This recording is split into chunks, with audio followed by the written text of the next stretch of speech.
Berikut kunci jawaban mata pelajaran Ilmu Pengetahuan Alam dan Sosial IPS kelas 5 Sekolah Dasar SD halaman 27 Kurikulum Merdeka. Pada materi pembahasan mata pelajaran IPS kelas 5 SD halaman 27 siswa akan belajar tentang proses perambatan cahaya dan bunyi. Sebelum mengerjakan latihan soal, siswa diminta membaca materi terkait bunyi yang ada di halaman sebelumnya. Kunci jawaban ini digunakan sebagai panduan dan pembanding oleh orang tua untuk mengoreksi pekerjaan anak. Kunci jawaban IPS kelas 5 SD halaman 27 Kurikulum Merdeka. Mari refleksikan. 1. Hal menarik apa yang kalian dapatkan pada topik kali ini? Jawaban, dalam topik ini, terdapat hal menarik berupa bagaimana bunyi dan cahaya berperilaku secara berbeda dalam hal perambatannya. Bunyi dapat merambat ke segala arah, sementara cahaya hanya merambat lurus. Hal ini tentunya memberi pemahaman yang menarik tentang bagaimana energi berpindah melalui medium. 2. Apa perbedaan rambatan pada bunyi dan cahaya? Jawaban, terdapat perbedaan perambatan pada bunyi dan cahaya.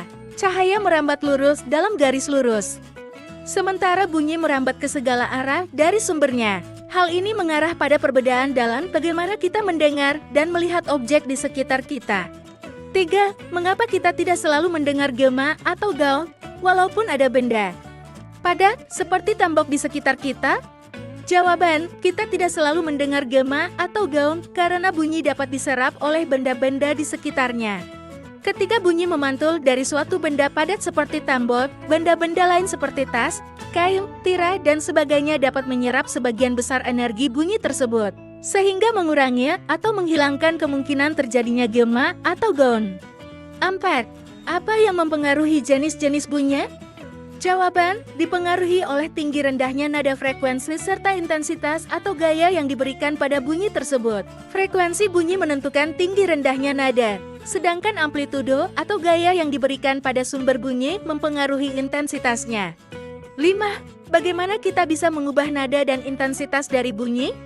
Jawaban, dengan cara mengubah tinggi rendahnya nada dengan mengatur frekuensi getaran, seperti mengencangkan senar atau mengubah ukuran sumber bunyi. Intensitas bunyi diubah dengan memberikan gaya yang berbeda pada sumber bunyi, misalnya dengan memukul benda yang menghasilkan bunyi dengan lebih keras atau lebih lembut.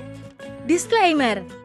Jawaban di atas hanya digunakan untuk memandu proses belajar anak. Soal ini berupa pertanyaan terbuka, yang artinya ada beberapa jawaban tidak terpaku seperti di atas. Download Tribun X sekarang, menghadirkan lokal menjadi Indonesia.